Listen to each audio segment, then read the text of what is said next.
रख रख त्या रानातून थोडं पुढं जाऊ गड्या, पाऊल थकलं नाही गड्या, पाऊल थकलं नाही.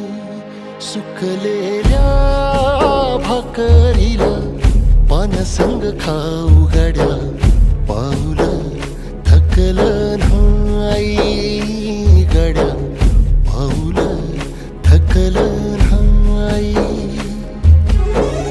झालो बरबाद जरी बसला घाव उरी, कलेची आग सार जाळून विजाईना. अडला घास असा काळावन वास असा, पण ह्यो ध्यास अजून बी माग राहीना.